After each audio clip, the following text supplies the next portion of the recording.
Hello my dear students and friends, welcome to Batham class. आज हम discuss करने जा रहे हैं कंडीशनल फॉर्मेटिंग। कंडीशनल फॉर्मेटिंग के बारे में आज हम जानेंगे। तो ये हमारे पास एक डेटा है जिसमें वही पुराना डेटा जिसमें कुछ नाम्स लिखे हैं, उनके मार्क्स लिखे हैं, उनका टोटल ये लिखा हुआ है। हमें यहाँ पर ये पता करना है कि कितने ऐसे स्टूडेंट्स हैं जिनके उनको हाईलाइट करना है कि जिनके मार्क्स 123 से ज़्यादा हैं। कितने ऐसे स्टूडेंट्स हैं जिनके मार्क्स 123 से ज़्यादा हैं। तो उसके लिए हम इसको सेलेक्ट कर लेते हैं और जैसे कंडीशनल फॉर्मेटिंग में जाते हैं तो आप देखेंगे यहाँ पर आप देखेंगे ग्रेटर देन का साइन है। यहाँ में लिखा,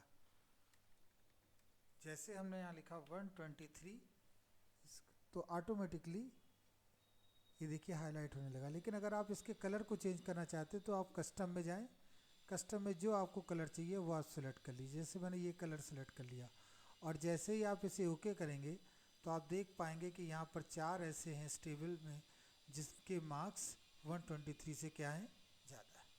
तो ये तो चलिए बहुत ही कॉमन सी बात है, आई एम श्योर ये आपको पता होगा। लेकिन मैं ये चाहता हूँ कि अगर मैं देखूँ 166 तो मैं देख पा रहा हूँ रोहित के हैं, ये 124 रुखसाना के हैं। तो मैं ये चाहता हूँ ये पूरी की पूरी रो आपकी सेलेक्ट हो जाए।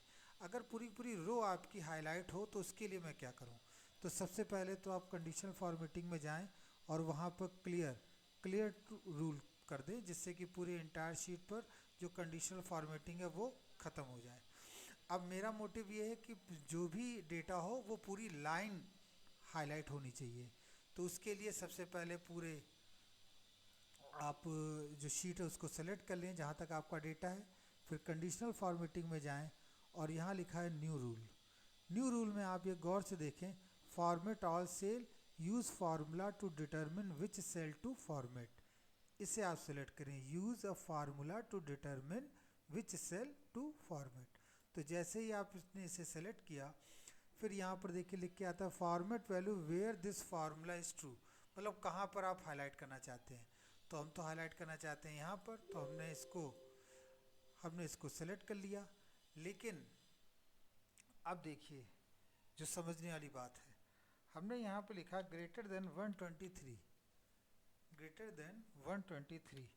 तो ये एक्सेल कैसे समझेगा? ये इसने तो देखिए यहाँ पर ये कांस्टेंट कर दिया, इसने इस सेल को कांस्टेंट कर दिया। और हम ये चाहते हैं कि ई जो है ई कांस्टेंट ना हो, सॉरी ई कांस्टेंट हो और रो आपकी कांस्टेंट ना हो। तो उसके लिए ई कांस्टेंट हो तो उसके लिए हम जो डॉलर साइन है वो ई के पहले लगाएंगे। और हम ये चाहते हैं कि वो इस चीज़ को वो 3 में भी चेक करे, 4 में भी चेक करे, 5 में भी चेक करे, इन सभी में वो चेक करे। तो इसके लिए हमने डॉलर का साइन जो लगाया वो ई के पहले लगाया। अब ई के पहले की मदद से ई तो फिक्स हो गया और किसके रिस्पेक्ट में वो देखता रहे, वो हर रो के रिस्पेक्ट में वो चेक करता रहे।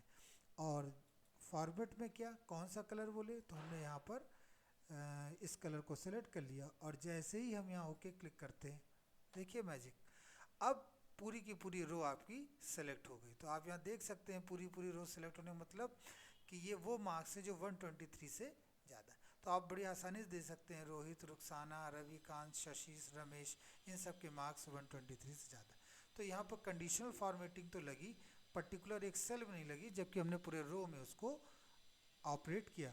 यहाँ पर ध्यान बस देना आपको ये है कि हमें ई, जैसे हम कहीं पर लिखते हैं, जैसे हमने कोई सेल लिखा या हमने ये सेल यहाँ पर सेलेक्ट करके इक्वल में साइन लगा के हमने यहाँ पर एक सेल लिखा, इसको भी आप समझ लें जैसे ये हमने लिखा। अब अगर हम यहाँ पर डॉलर का साइन लगाते हैं, डॉलर का साइन F4, तो ये बताता है कि ई भी फिक्स है और 3, ई मतलब कॉलम भी फिक्स है और रो भी फिक्स है।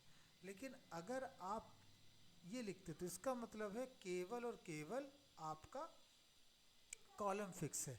लेकिन अगर ये डॉलर यहाँ से हटा के हम डॉलर इस पे लगाते हैं तो इसका मतलब होता है कि केवल और केवल ये रो फिक्स है, कॉलम फिक्स नहीं होगा। अगर हम इसे ड्रैग करेंगे नीचे तो आप इस चीज़ को समझ पाएंगे। तो मेन मेरा यहाँ बताने का मतलब ये है कि डॉलर किस तरह से लग सकता है। ठीक है। डॉलर देखिए एक बार ऐसे आया डॉलर, फिर जब हमने प्रेस किया F4 को ये आया और फिर ये आया। तो आप F4 को बार बार प्रेस करके भी इसको सेलेक्ट कर सकते हैं। तो आई थिंक ये वीडियो आपको पसंद आया होगा कंडीशनल फॉर्मेटिंग का। इसे लाइक करिए, शेयर करिए। Thank you very much.